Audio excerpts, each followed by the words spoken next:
Hello, this is Soumya. I'm going to explain you about symbol table. So firstly, I'm going to input the value, input some file using file here. So your file that's is a class and then some object that is equal to I'm creating a new file.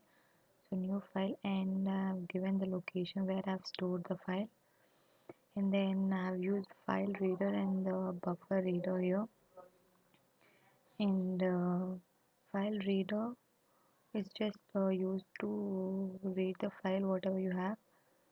So here the f is the object of the file class, so I'm reading it using f. And then buffer reader is it's just a wrapper of some other reader, so you can have a capability like it can take single line at single line and then coming to the logic. Mostly I'm using buffer object and then I'm reading the each line and comparing it with the null. If it is not null, then I'm going to check doing it token separation, string tokenizer, some class, creating the tokenizer s, and then if s we're starting from s and then if s contains int, if it is then split it and store it in fr string variable, then print it. If it is int then print it and then fr of 1 which contains rest of all the tokens and then I'm replacing the comma with the space.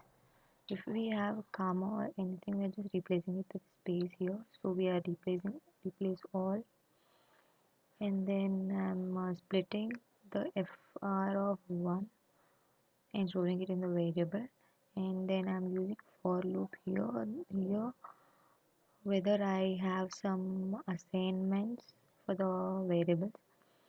So I'm using for loop where dot length, and if it is equals to, then I'm splitting it based on equals to, and again I'm using for loop and then I'm printing it. If not, if nothing matches here, if it is not equals to, I'm just printing the token whatever I have got.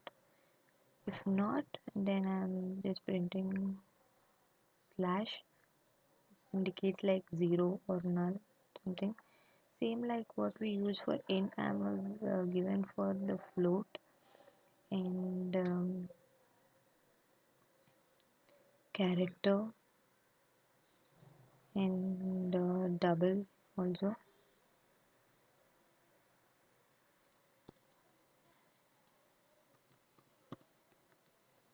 This is how you just will have for declaring the and initializing the variables like int, double, float, character, and then for the functions we use other logic.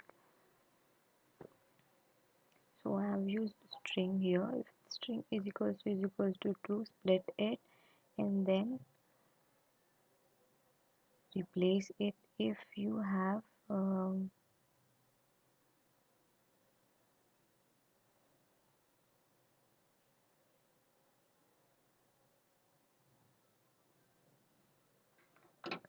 yeah, I'm just printing it. What's the logic is, I'll show you.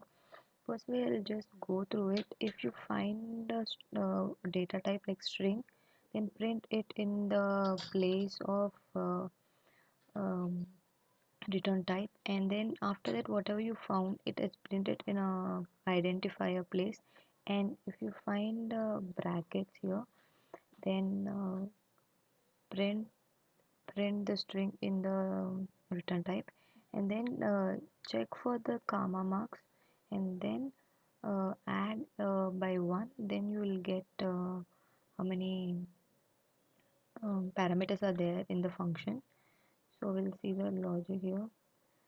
So first I'm splitting it and then if dot length if fr of I, if this is this array which is tokens are stored, if you contains comma here, just increment the count variable, and then at last you print it using by one. I would initialize it with 0, so I have printing it by plus 1.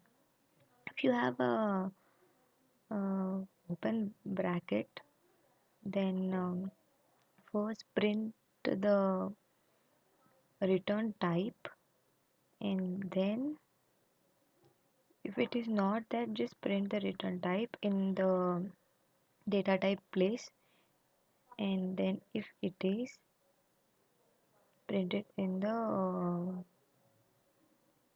uh, return type. Then just check up.